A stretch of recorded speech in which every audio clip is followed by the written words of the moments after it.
Okay, thank you all for coming tonight. If you'll take a seat, it's 7 o'clock. We want to get started, so we can get you in and get you out. But we have a really good meeting tonight. I hope everybody stopped by the table, either the member table or the non-member table, and picked up an agenda. We have agendas that have information that we would like for you to take with you tonight, but also on the back are the names, phone numbers, and email addresses of all of our elected officials. So if you ever have any questions, comments, or concerns, you know how to get in touch with them. Speaking of elected officials, I'd like to recognize the elected officials we have here tonight. We have, of course, some of the officials who will be participating in our program tonight. We have Mayor Charlie Latham from Jacksonville Beach.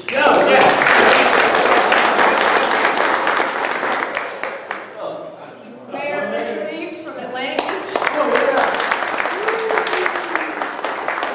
Let's see, also for electeds, we have Mayor Harriet Pruitt. Where are you? And we have Councilman Scott Wiley from Neptune Beach. We have Councilwoman Kara Tucker from Neptune Beach. We also have Jackie Smith, who's with Congressman Andrew Crenshaw's office. And then we have several city managers here. We have George Forbes, who's Jackson Beach City Manager.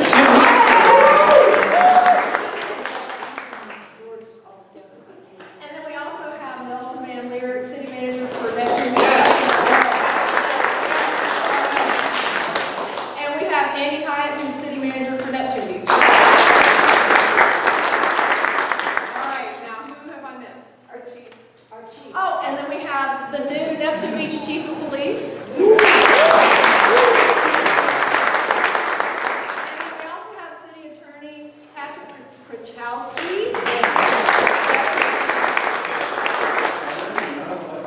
I know, yeah. And then we have Janelle Wilson, who's Jack's Beach City Council. Okay, so thank you everybody for being here tonight. My name is Sandy Golding. I'm president of Beaches Watch. And for those of you who don't know about Beaches Watch, we are a nonprofit, nonpartisan civic organization. We have been around since 2004. Our focus is educating and engaging citizens in the issues that are coming before our local elected officials that affect our quality of life here at the beach. And so tonight, our presentation is about the state level issues that could and will affect us here at the beach. But before we get to that, I want to just remind you about some of the things that we have on the agenda. We have Atlantic Beach. There's some things coming up that you need to know about on May 7th. There's a town hall meeting in the commission chambers at 10 a.m. and it's a safe routes to school town hall meeting. Then also on the 12th at the Fellowship Hall of the Community Presbyterian Church, there is a hearing on the appeal for the gate station. At 7:30 there will be public comment. So we encourage people to plan to go to those meetings. In Jacksonville Beach at the next City Council meeting, for those of you, some of you were at the meeting this past Monday night, the Beach Marine Plan Unit Development will be second reading for that meeting. And then Neptune Beach, there's an RFP for new trash services. Anybody want to mention anything about that? Is there going to be a meeting on that or a vote on that anytime soon? Harriet? For the new track, for the trash services? There will be a vote. Don't know exactly what it is, but still take input from citizens. It's going to be difficult for us. I'm hearing more and more, and we've got to work with some of the areas to try to iron some problems out or some issues. But we will be voting on it. Again, we're asking everybody to go in and vote, and the vote goes directly to our city manager. Okay. And is that online? Yes. Okay. Now on our website. On your website. Okay. And the website for Neptune Beach is on the back of your agenda, so you can go there. And then I also want to let everybody know our next meeting, which is June 1st, we will have representatives from all 3 of the beach police departments who will be talking about the plans for 4th of July. And just so happens too that we will have been through Memorial Day, and so they'll be able to talk about that. Hopefully their experience with Memorial Day will give them some good preparation for July 4th, but that should be a really good meeting. Hope everybody will plan to come to that. And one other thing that we don't have on the agenda, but 30th anniversary of Dancing in the Streets is Saturday, May 21st. So that should be a lot of fun. So now, I'd like to go ahead and introduce our speakers for tonight. Oh, yes. Yes, ma'am. Just like this is a great meeting for this week because this week is National Public Service Recognition Week. So please recognize your public servants at the state, definitely your local and your federal level, whatever you come across them, thank them for what they do for you every day. Okay.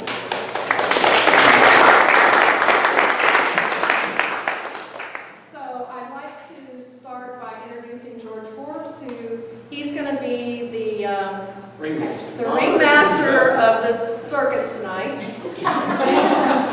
I think we have some backup singers too over here. George Forbes, as I said earlier, is the city manager for Jacksonville Beach, and I'll let you take it away. Thank you, Steve. First off, I want to make a few things really clear tonight.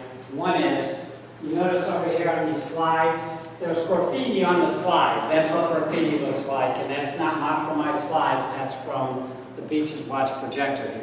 So that's my first thing. The other thing, let's get this real clear. Let's lay all our cards on the table tonight. What the heck is the police chief and city attorney for Neptune Beach doing here tonight? What's going on? Huh? They're checking on you, George. Now, I had to ask, didn't I? Well, before we get into talk directly about what we're going to talk about tonight is what happened at the last legislative session. And frankly, I can tell you right off, it was probably one of the better legislative sessions I've seen in the 21 years I've been here. And that's because the bar we set is so low. If they don't do anything that kills us, we're very happy. That's it. We don't really want anything. Honestly, for most of the beach cities, and I would say 90% of the cities in Florida, we really want is for the state legislature to leave us alone and allow us to have home rule. That's pretty much it in a nutshell. But to talk about home rule, we have to talk a little bit about what's the relationship between the state and the cities. And to do that, you have to really go back to the Constitution of the United States. You know, most people, I really think, let's just take a little test. How many people think that the federal government is the supreme body of the United States of America and all things we do come from the federal government? Seriously, how many people think that? Come on, there's got to be some people. I would imagine the majority of people in the United States think that the federal government is supreme and that's it.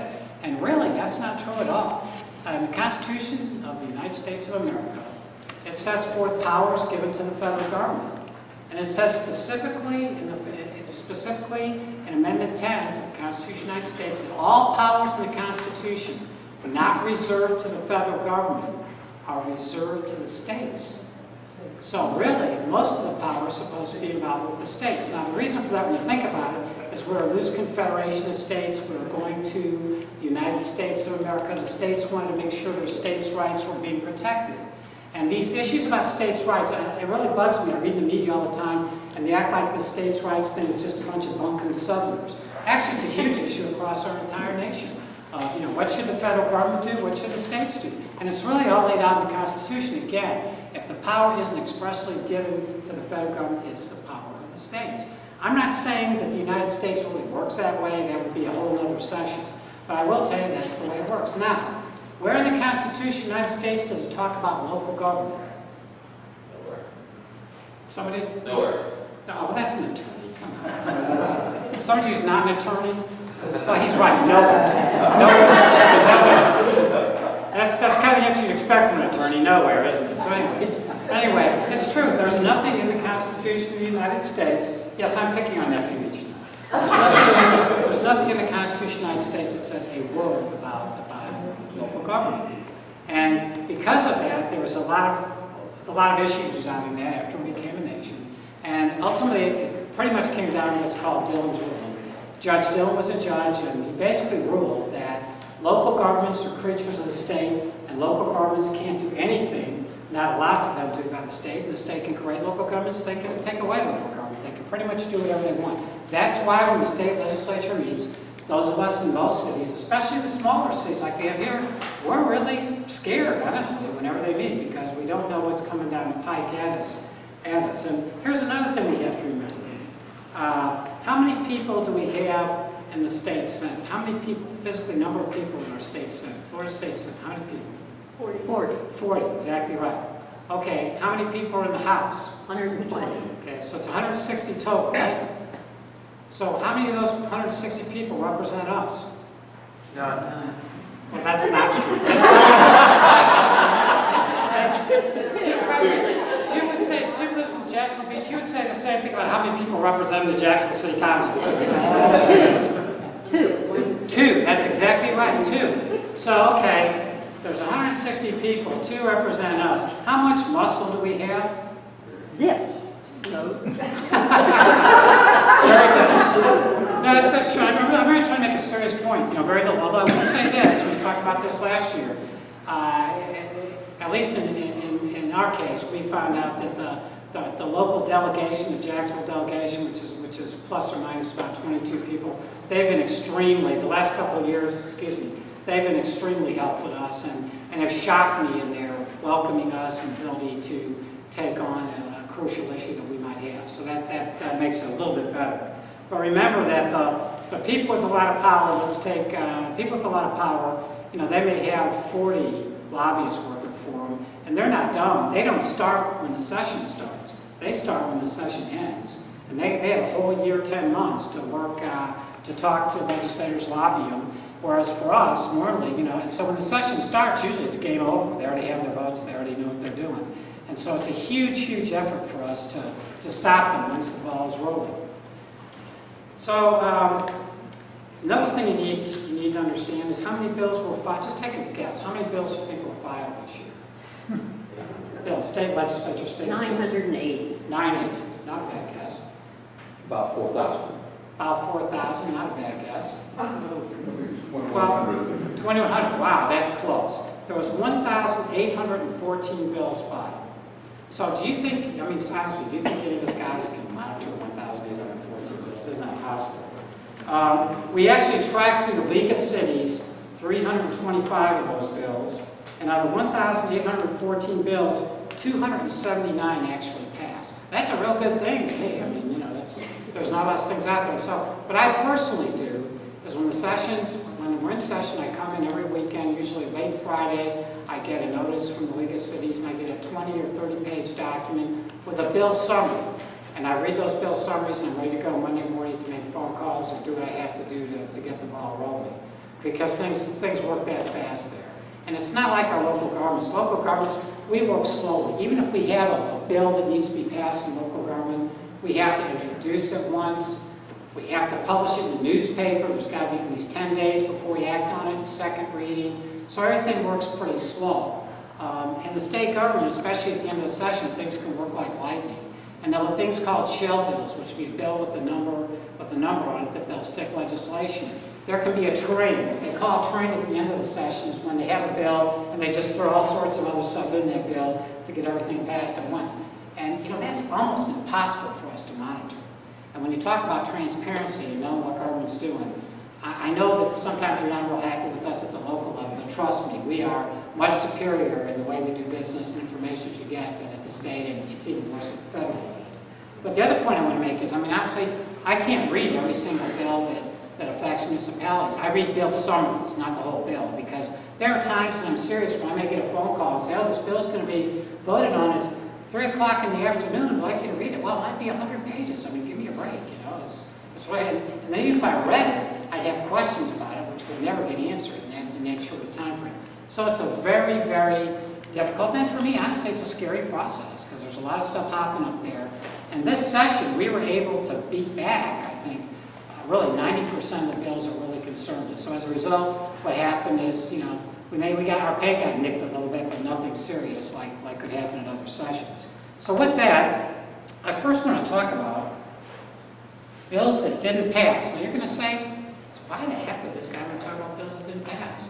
because you're going to get a good idea of what the legislature's like, number one. Number two, I promise you, almost every bill I talked about here tonight that didn't pass is going to be reintroduced in form, and it'll be there right again next year. Trust me, it will be.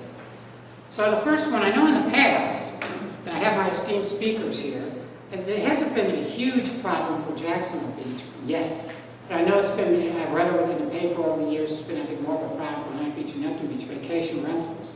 And there was a bill that passed about 3 years ago that preempted local government from regulating vacation rentals.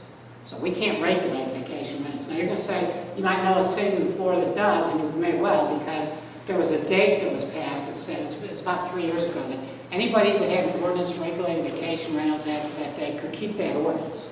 But they can't change it, and no municipality can introduce a new one. So there was a bill that was introduced to try and let us regulate, municipalities regulate vacation rentals. And now let's get back to home rule for a second. I mean, what the heck is this home rule thing? I mean, why does the state enter into vacation rentals? Shouldn't that be a local issue? And so anyway, so why don't you think anything passes on vacation rentals, and why do you think that power is taken away from local governments? Powerful lobbyists.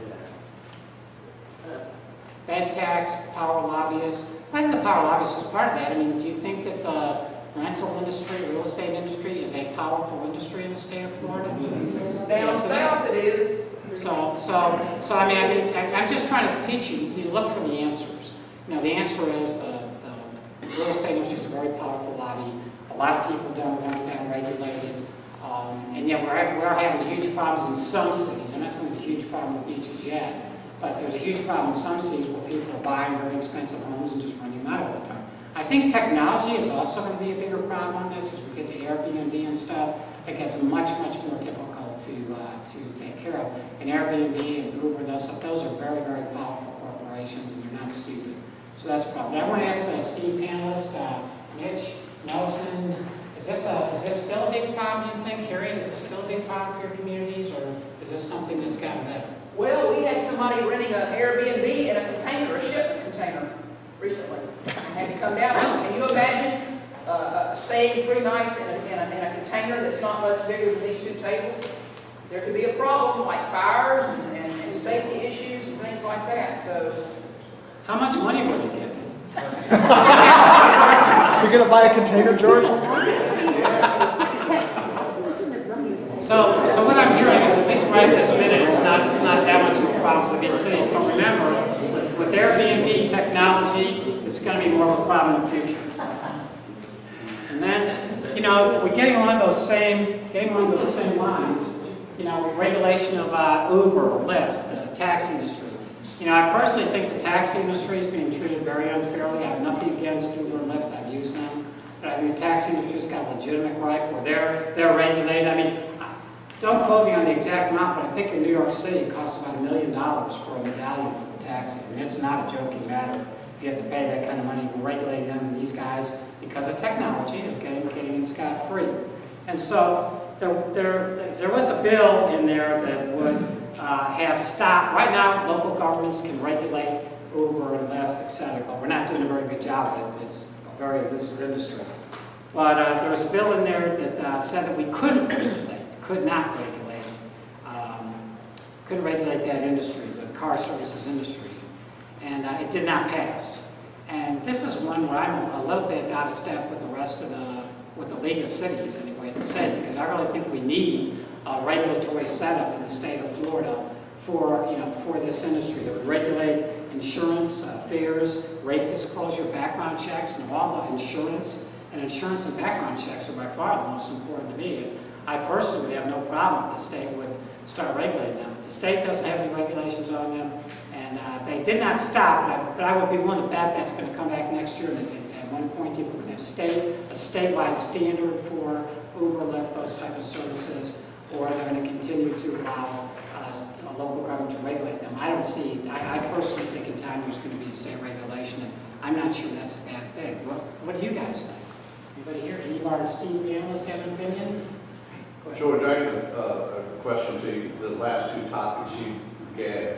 If the state passes the preemption against us, It's only for those that haven't already passed the ordinances, right? So if Not you're already necessarily, not an not ordinance, necessarily. It depends on how they write the law. They could take over their laws. Or if you're on, if it was 115 or something. Any other questions? Again, as you see, these first two slides really are technology issues. I'm not clear about the vacation rentals. Does that mean that basically anyone can rent their house as a, or part of their house as a vacation? Pretty much. For a week or 2 weeks or 2 days or whatever, right? Yes. You've seen the tiny house business on television? Yeah, I really like that show. I've got one in my neighborhood. Does that mean that they can rent that out? I don't know. I can't answer specifically your neighborhood or the tiny home. Just went up. George, just to follow up on that, in Atlantic Beach, we do have an ordinance that says you can't rent out your house on a rental basis. And that's probably, And the it's way we probably catch been there more than 3 it, years. the way we catch it through technology is the pictures they post. They don't Yeah, say where you yeah. are, you gotta Yeah. say, oh, I know what that looks like, I Yeah. know where that house is. So, this next slide, sober living. Are you guys doing a good job of that in your two cities? As I was working, sometimes I work. This is really beginning to become a serious problem in Jacksonville Beach. And what I'm talking about is sober homes. There's actually 2 federal laws regarding the regulation of sober homes. And basically, if it's a home involved for alcoholism or drug treatments, there's not a whole lot cities can do to prevent that. And we're having more and more problems with that in Jacksonville Beach. I guess it's primarily, I'm trying to think of why these things are cropping up all of a sudden. I think it's more because there's insurance money, you gotta file the money. I think there's insurance money people get, so they set these up.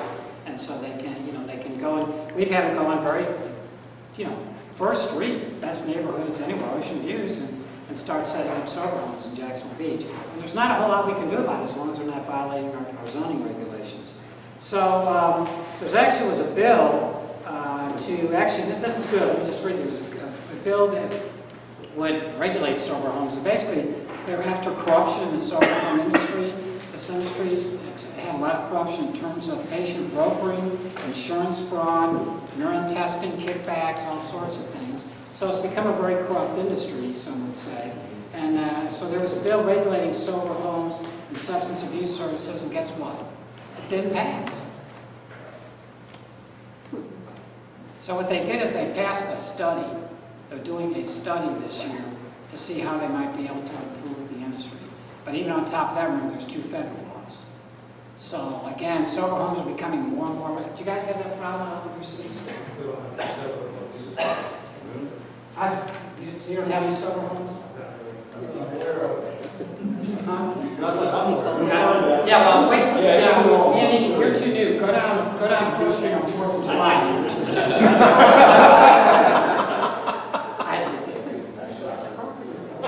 Any question on sober homes? Again, it did not pass. Yeah, this is the first time I've ever heard of sober homes. Not that I'm a drunk. Yeah. What expand on it? Is it just like a treatment place? Yeah, it's like a halfway house. Janelle, did you want to answer that?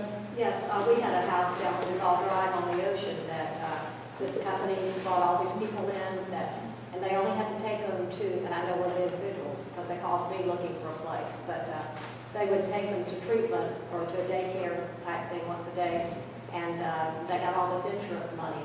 They were able to get like for $40,000 a month, They were really bringing in a lot of money. Which has got to be insurance money. Yes, insurance money, and they catered to the upscale people that have money. But the ones that they had in this house were not the upscale people, they had to be insurance money. And the neighbors got together and said, hey, we don't want this. They called the owner of the house, they really put the pressure on him to get rid of them.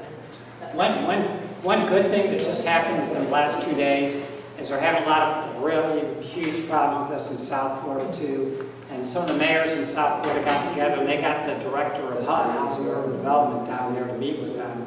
And even though federal law preempts us too in a lot of ways of this regulating them, he said that he was going to go ahead and write some regulations on and give us some advice on what we can do to regulate these type of homes and what we can't do, which would be very helpful because if you try to regulate too much, the owner, if there's so much, if it's $40,000 a person, that's enough money involved that the owner's going to sue you, and then you're going to be faced with a federal lawsuit.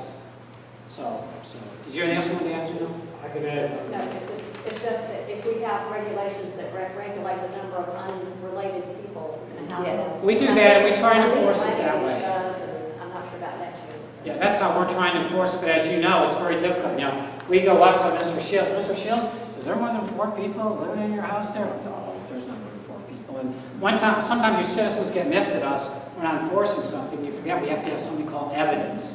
We don't have any evidence, you know, we can't prosecute it. But the people, there's a horrible thing for me to say, but people don't always tell the truth when it comes to code enforcement business. They don't always tell you the truth. I know where there's a couple of them, and they are well-kept homes, and the guys out there are picked up and dropped off in vans, so there's not a parking problem. The owners of the properties are keeping, maintaining the landscape and everything. I haven't seen any problem with the 2 that I know of that are in my neighborhood. And that's a good thing, because to me, if you don't know it's there, then that's right. That's the way the industry is supposed to work. If you know it's there, then there's got to be some problems. It can easily go the other way, though. Just this last year, up on Amelia Island, there was a murder at one of those places. So again, nothing passed on that. We're still on bills that didn't pass. So we had a lot of,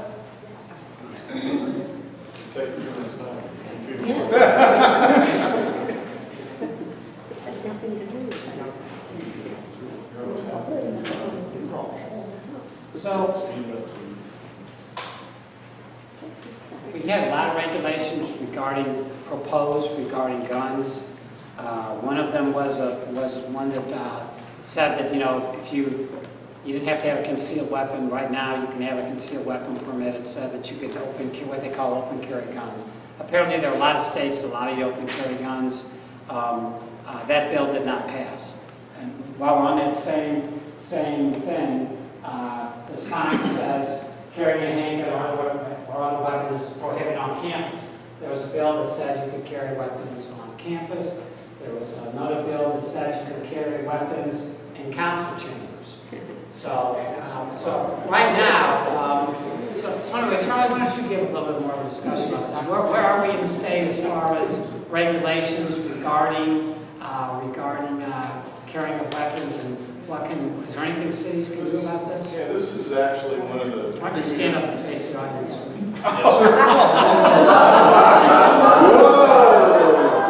It's my life, welcome to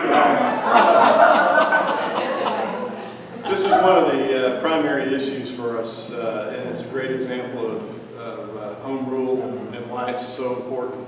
About 2008, I think, Chief, wasn't it, that the last gun law, sweeping gun law took place that allowed hunters and fishermen to open carry weapons to where they were going to hunt or fish. And there's nothing anybody can do to stop them. And this kind of came to my attention my first year when Sanctuary called and said, there's guys walking down the street with shotguns.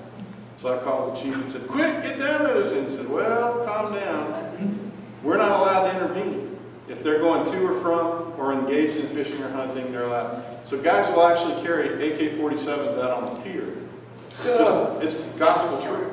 And so we'll send people out there and they'll stand at certain distances away and watch this.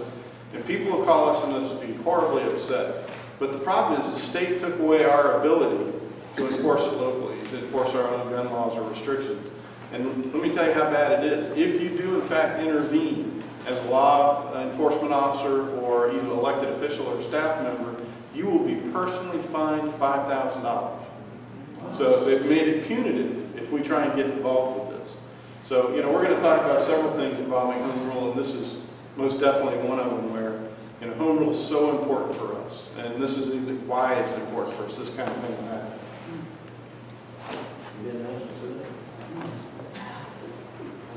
Could you, What's that? Charlie, you can't, but under, like, the city couldn't prohibit guns on the pier? No. No. You can't.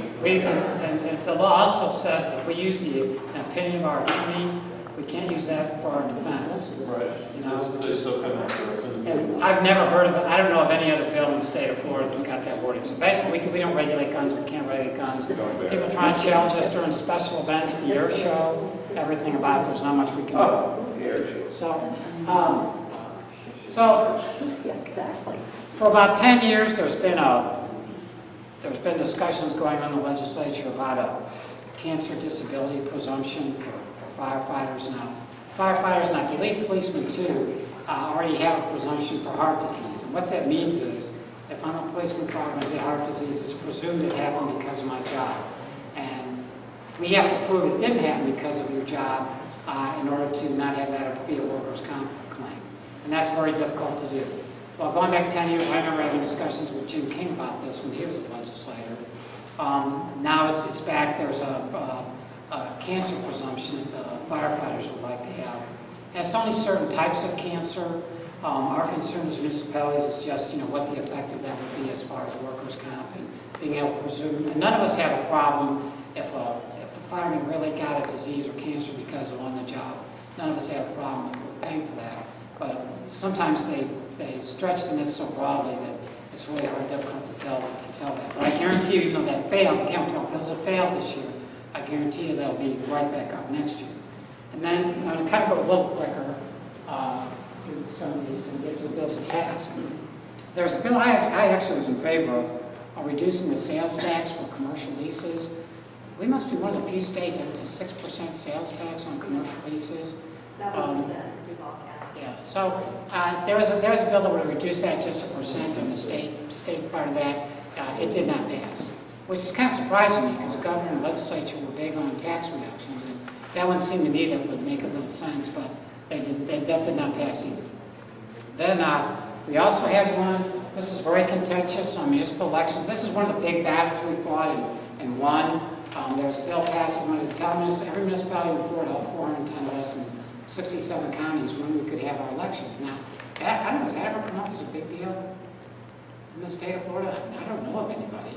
But they want them all to be, August, primary, November, statewide, everybody. Now, when the screaming got loud, they did make a change that said if all the municipalities could agree to the same date, another date, it was all the same date, then the state wouldn't regulate them. But the municipalities raised a big enough ruckus over this where it didn't pass. So I don't know whether it'll come up again or not. This is one of my favorite subjects. How many people of you have gotten a red light ticket through the traffic system? There's some honest people here. I like that. I do want to wrap myself out. I got a parking ticket last weekend in Orlando. But anyway, and I've gotten a parking ticket in every city in America I've ever driven in, including Jacksonville Beach. I'd like to point out. But my point is, these are relatively new. Many people see them as nothing but revenue producers. They've been very controversial. A lot of cities are taking them out. I think we're taking them out and putting them in. But again, the state each year tries to have some laws that would take away our ability to have red light cameras. Personally, I'd be all for that if they took them out. But of course, I haven't got caught yet on any of these things. But anyway, a lot of people, the argument, and a serious argument can be made that they're very positive. A serious argument can also be made that they increase, accidents to the rear of the car. So there's studies going either way on whether they do any good or not, or whether they're just revenue producers. Mitch, did you want to talk a little bit about the ferry? Well, we were sad again I'm sorry.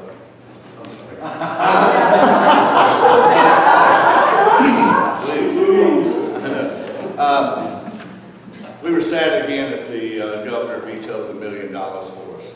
It's just something that they just don't want to. The real truth is they don't want to connect to DOT. I mean, they just don't want to feel.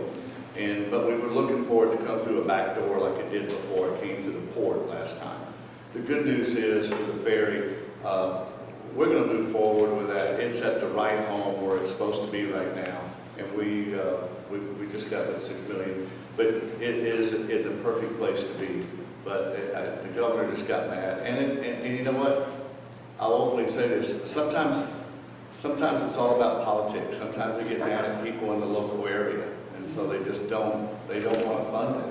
Something happens and they don't want to do it. But it's not going to hurt us, but we could have helped us.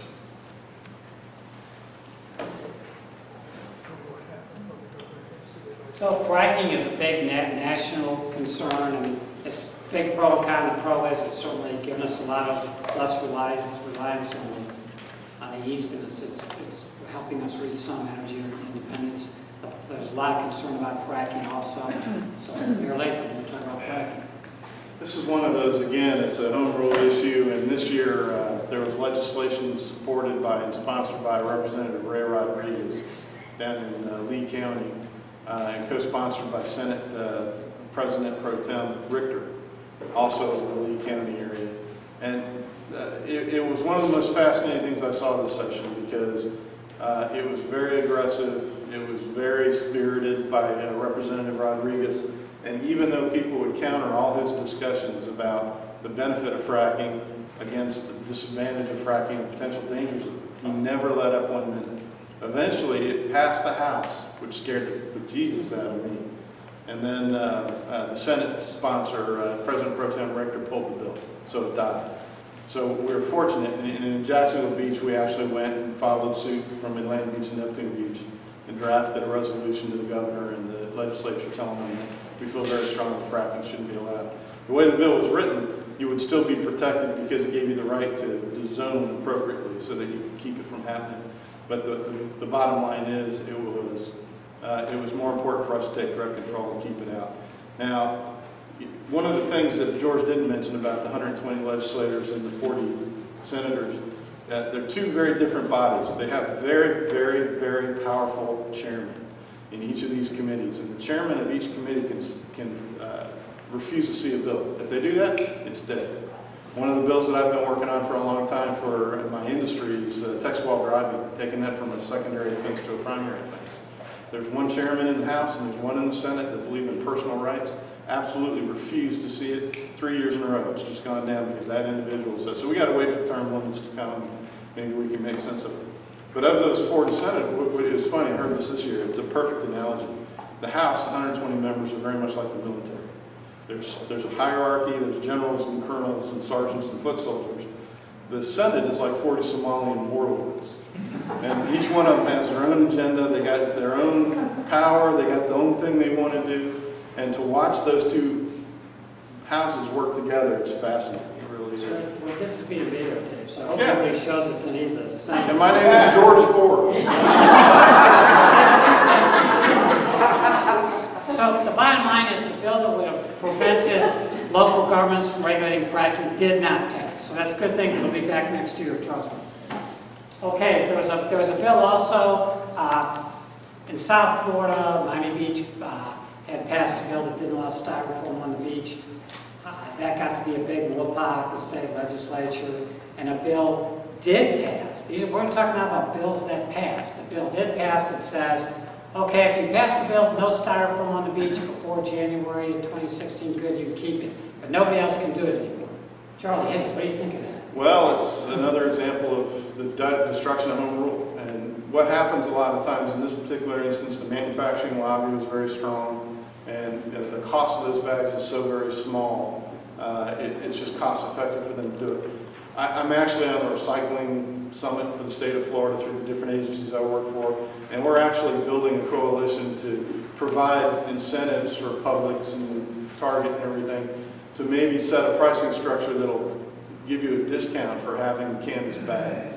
So we're working in other ways to try and make it happen, but this is just another example of the state saying, we're not going to give you that right to do this yourself. Now, this is specifically, this legislation was to coastal communities. And who's the one that suffers the most from these bags? Coastal communities. So, it was very targeted legislation. The next one is Jacksonville pension reform. This one, actually, I was with Mayor Curry in Tallahassee and testified before all the House and Senate committees, I think 6 total, to talk about this issue in Jacksonville. This is a key issue for all of us, and it's important to understand how we got there and how we're going to get out of this. Everybody knows by now we have a $2.85 billion deficit in the pension program, unfunded liabilities for pensions in the city of Jacksonville. City of Jacksonville. Billion, right? Billion, I said, I'm sorry. You said billion. Yeah. Make it clear. It's billion, not million. Yes. The operating budget for the city of Jacksonville is $1 billion a year. Right now they're spending $300 million of that into this pension fund. So consequently what's happening is we're not seeing the increase in the police officers and the things that we want to see in our Jacksonville market. So the concern is several-fold.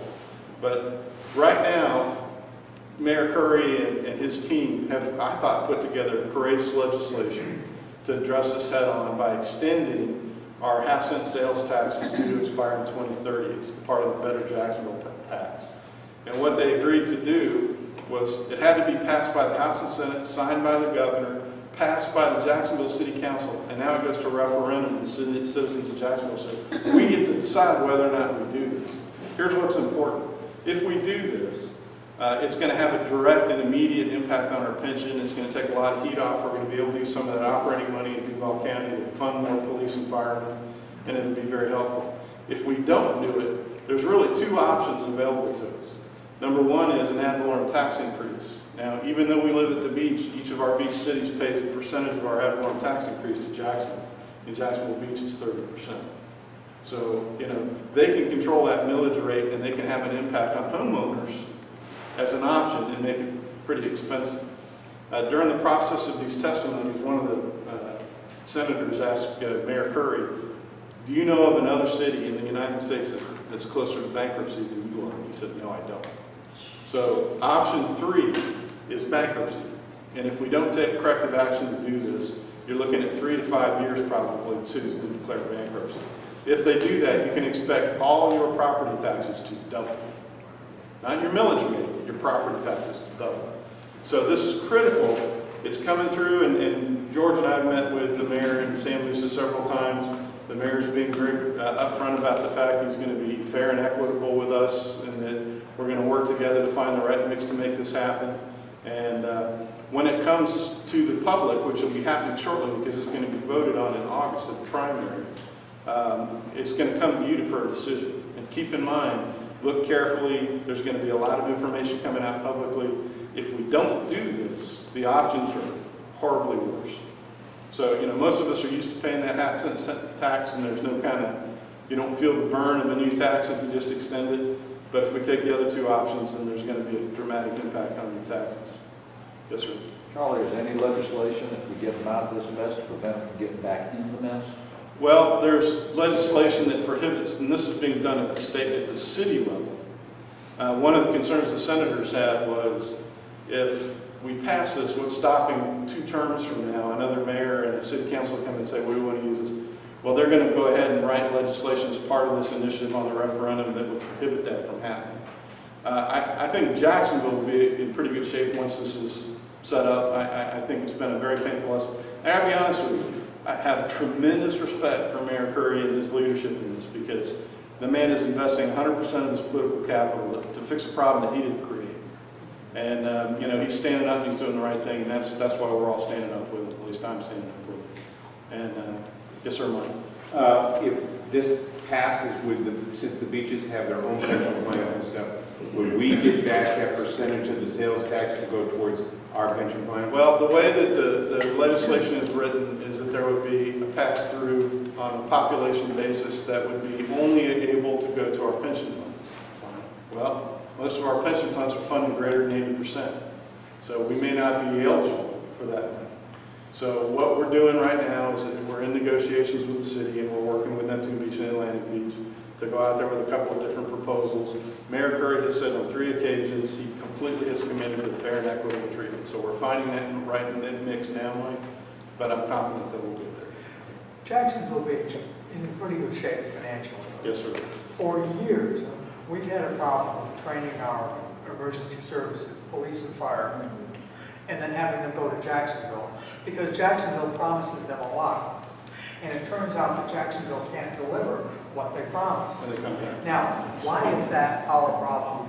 Well, like any other industry, everybody's looking for the bigger paycheck, the higher pension, the bigger benefits. So we have to compete. All 3 beach cities have to compete with Jacksonville. Just like any other industry, when the supply gets low, the demand gets high, and they can offer more, and they lure people away.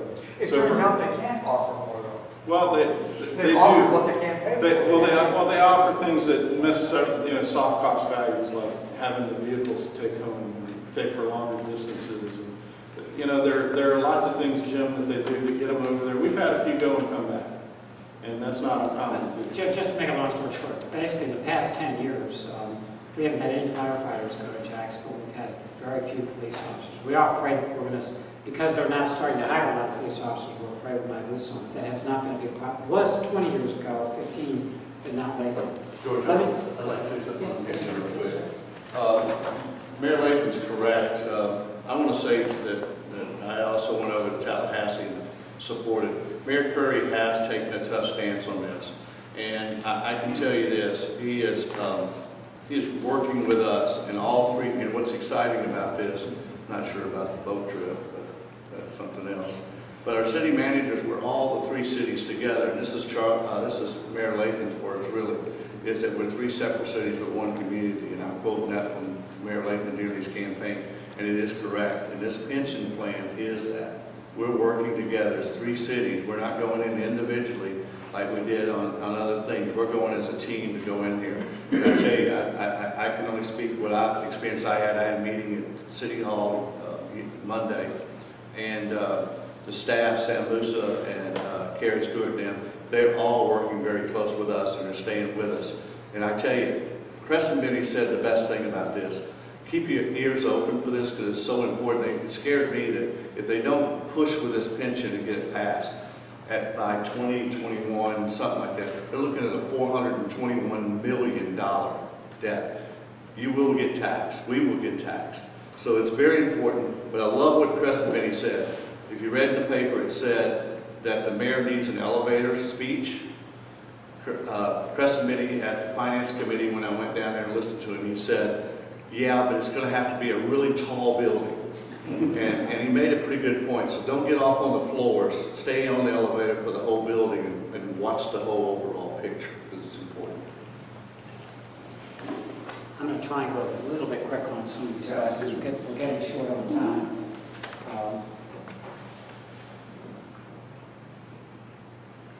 I'm going to get really short on time. Absolutely. Well, listen to me.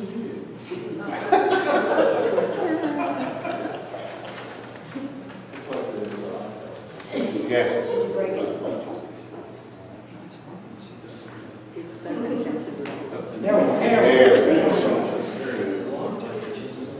Well, this is another huge battle this session that we won. I should say mostly won. A lot of the big utility companies wanted to say that if a city wanted them to relocate the utilities, the city would have to pay for it. And we fought that tooth and nail and basically won. What the final bill basically said is that we have to pay to relocate the utilities if they're in a public easement as opposed to right-of-way. So there should be very little problem with that with most of our communities. A much bigger issue, at least to me, how many here have had like your credit card number stolen or whatever in the past year? I'm surprised that's small because I didn't, there's more of you start raising your hands. The last 2 years, like twice a year, I've had my credit card information stolen. I think this is kind of interesting. They passed a bill regarding, these are bills that passed. So they passed a bill regarding skimmers, and it's kind of cool. Whenever I go to a gas station, I sort of feel in there. I thought in this area to see if there's any skimmer, but I've been looking at the wrong thing because this shows no skimmer, that shows a skimmer. A skimmer is a black piece in front of it. And they passed a bill really that requires they passed a bill that makes the penalties much more stringent for counterfeit credit card information, and they're requiring gas stations to put in more security regarding your credit card. So I think that's a very good bill, and that bill passed. Another, I think, really interesting bill that passed is on school enrollment. Now in the state of Florida, anybody can go to any school in the state of Florida, public school, as long as there's space available. So in other words, somebody in Duval County could go to Nice, whatever. In theory, as long as there's space available. Matter of fact, if you want to send your child to Miami, and I know a couple families that would like to public school, you can do that. And I'm not making this up, it's serious. But there's got to be space available. How that's really going to work out for the state, I don't know. It's somewhat controversial, but they passed it. So that now is a law of the land. Did you want to say anything? Did you have anything?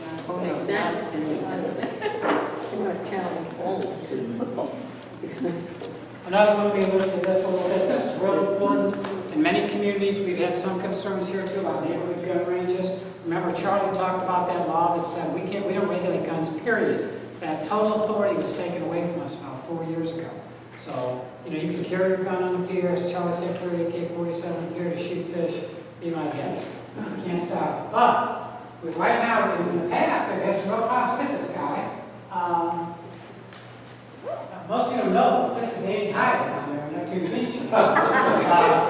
Anyway, but my point is this. It used to be, we couldn't stop neighborhood gun ranges either. We don't regulate guns. You can shoot backyard, set up a range, be my guest. But you can't do that anymore as long as it's an urban area and the lot sizes are 1 acre or less, you cannot have a range on your property. So that pretty much covers all 3 beaches. No longer a problem or a threat to us, but it's been a big problem in several communities instead.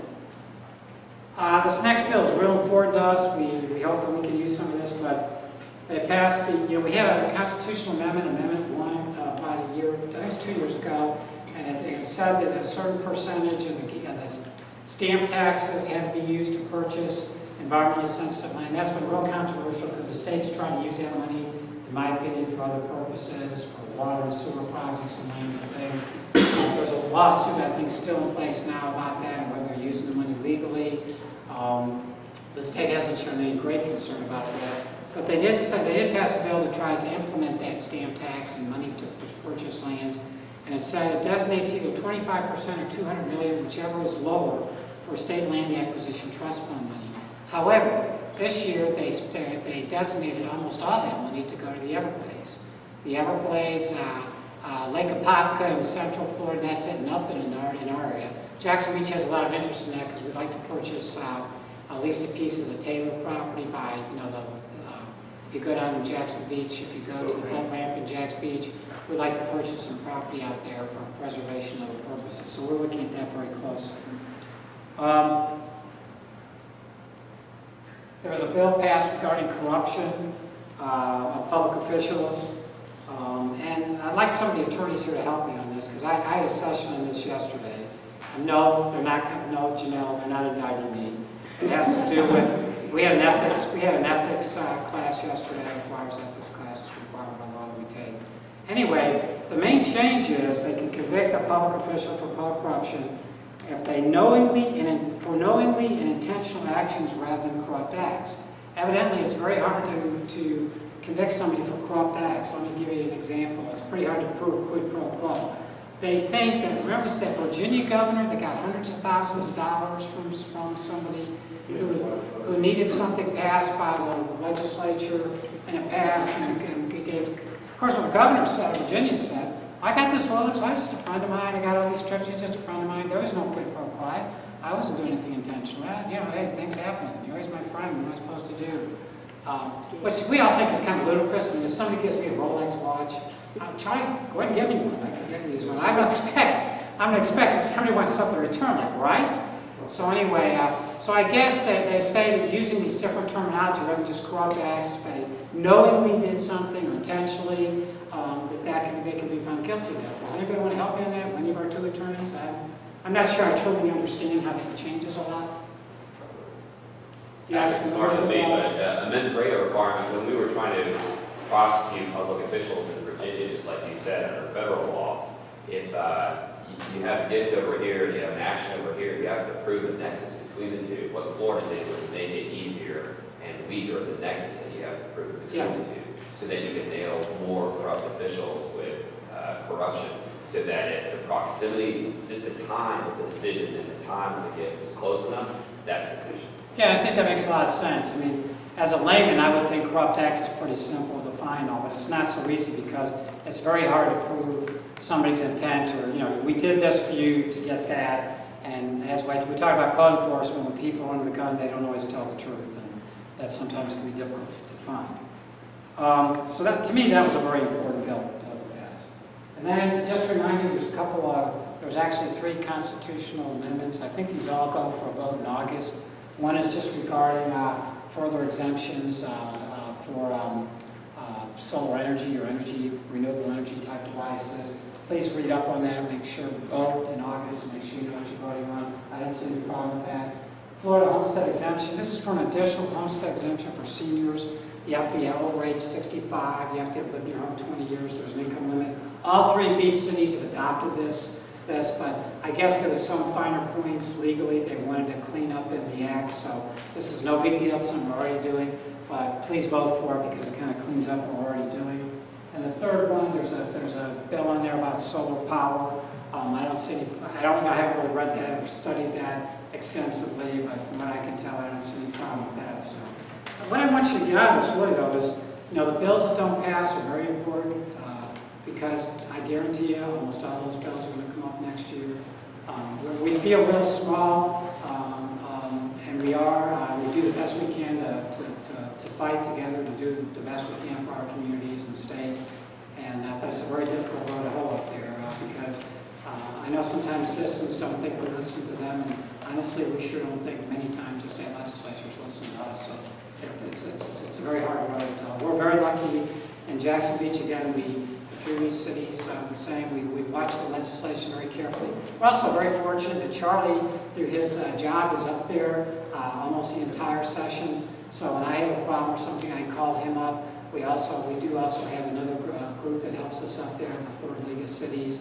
And so we do the best we can. I think we have a presence up there, especially by Charlie being up there full time the last few years, that we didn't have before. So that's been very helpful for all 3 beach cities. So we took questions as we went along. I want to make sure we finished on time. So in 5 minutes, does anybody have any other questions? Mike? George, you just said that Jacksonville Beach is in pretty good financial shape, correct? That's probably an understatement. We're Okay. great for this. Do you think maybe we too can get a video camera for the city council meetings? They're way too expensive. I can't. You have audio. I know we have audio, but you can't see the nuance. And that's. You want to see all this? Yes. It's my understanding that the council doesn't want the public exposed to me. From tonight, you can understand why. Yes, ma'am. I understand there's 2 solar bills, and you just mentioned both of them. And somebody has said you vote yes in August and no in November, because... Well, right now, there's been 2 solar bills. It's been a little controversial because one is really more sponsored by the utility industry and one isn't. And it's my understanding, at least, I could be wrong, at least as of when the session ended, that other bill did not pass. It didn't get enough signatures to go in the ballot. That was the one, I think, for August, to try to... Yeah, so promote. maybe they'll have enough for November. I don't know. I really don't know. But how do you feel? I mean, I know that Jacksonville's got its own electric company, kind of. Jacksonville Beach. Jacksonville Beach. Right. Well, Jacksonville also. Yeah, but so I think you're talking about the... I think, like in South Florida, FP&L is the bad guy. And because they're saying... Bad guy here too, trust me. I don't know. Bad guy. Okay. I feel like the electric, here's what I'm trying to do with Beaches Energy. I feel like the electric industry is going to radically change. I think there's going to be a tipping point in the next 10 to 30 years. I think the whole industry is going to radically change. Technology is going to change it. It's just not just solar, it's technology. And we're doing everything possible we need to be possible to make sure that Beaches Energy is ready for the future.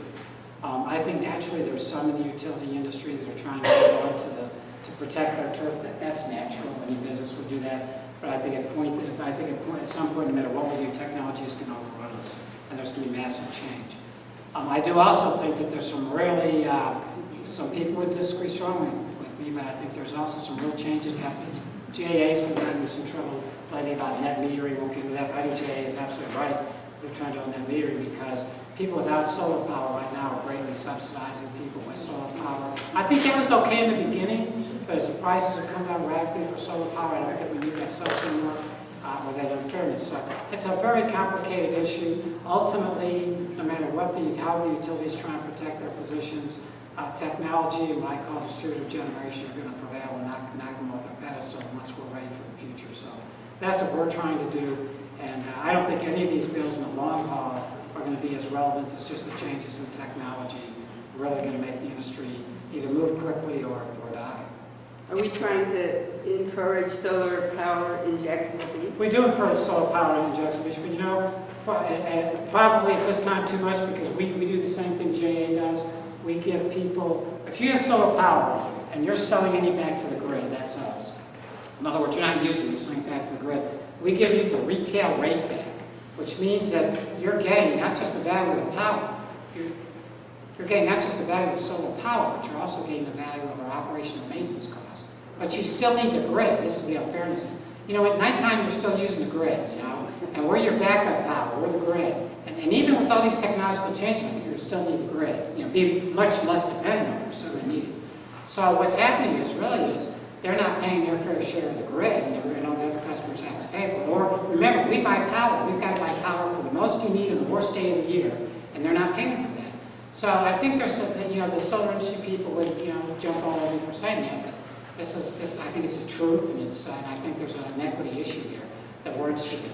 So anyway, so right now we're gonna let that ride, but in time we're gonna have to make those changes too. But to answer your question, I think either the solar ones are probably okay, and in the long haul, I don't think they're going to matter because technology is going to override it. It's like how do you fight, you know, over and left when they're here? How do you fight the internet when it's here? You're going to have to adapt to it. And technology and the price of energy are going to come down. What we're doing at Beaches Energy is we're really encouraging conservation. We don't want to buy any more generation, and so we do have, I think, a pretty good strategy over the short term. The next 5 to 10 years. And longer than that, I don't know which way to jump, and longer than the utility industry does. Remember too, that when we keep that grid up, it's got to be kept up for 100% demand. So, and the other thing I was going to mention is, I used to be with a company, we built a very expensive solar array that would be a higher quality product to return to the grid. The return on investment value was 47 years. So it was so expensive. And so if you pay enough to have a real good system, it's really not cost effective. A lot of things that happen that help a lot too are the simple systems that heat water and things like that. Yeah, that's excellent. Yeah, and that takes a lot off, and it's cost effective. But you know, when you talk about these electric generating systems through solar power, in order to be a higher capacity system, they're very expensive. But that'll change. But the cost is dropping radically, and so again, the future is going to be very. The electric industry tomorrow is going to look anything like this today, in my opinion. Yes, sir. Just thinking about the energy source, you know, in Florida we have a delicate ecosystem with all the aquifers and everything. What is the status? I think you touched on it earlier about the fracking. What's the status of that? Nationwide, my biggest problem with fracking is they say the chemicals and whatever they put in the ground is proprietary. I think that's ridiculous when we're worried about the status of the water. They blow us off saying, well, don't worry about water quality. I think we should be worried about water quality, especially in the state of Florida. The official position of the City Council of Jackson Beach is that we're against fracking in Florida. We have a real high water table. Even though the fracking people say they go down thousands of feet and it's right below, there's no problem. We don't think we would prefer fracking not to take place in Florida. We think the state is way too environmentally fragile, and we don't think there should be any fracking in Florida. Now, in some areas like Oklahoma, where I wouldn't think it would be very fragile, they've had problems because they put all the chemicals and stuff down 2,000 feet. It's where somebody helped me, the plates, what do you call it?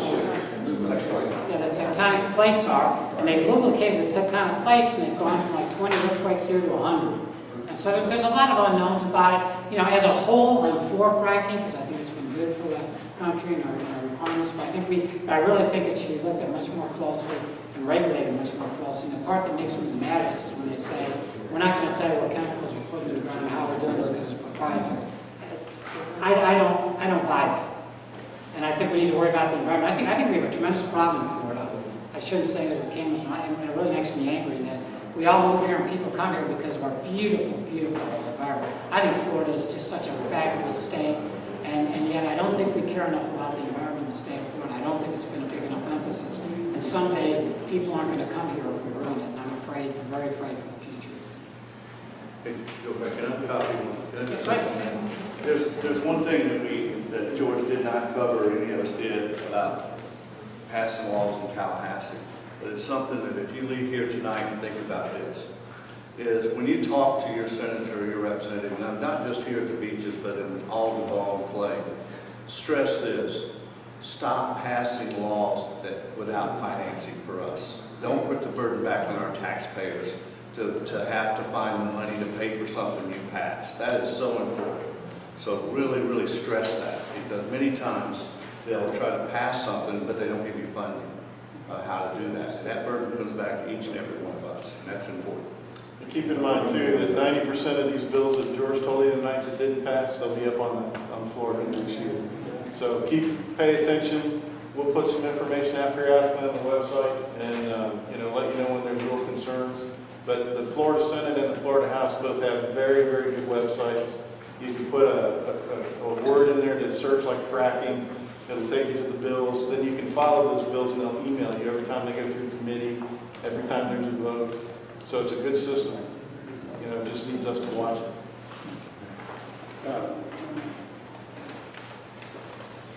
George, in reference to that, Charlie, the website you're talking about, is that going to show the whole long 100-page bill? Is there any way we can get the summary part? There's both the House and the Senate have a summary page, and then you click the PDF to go to the full bill.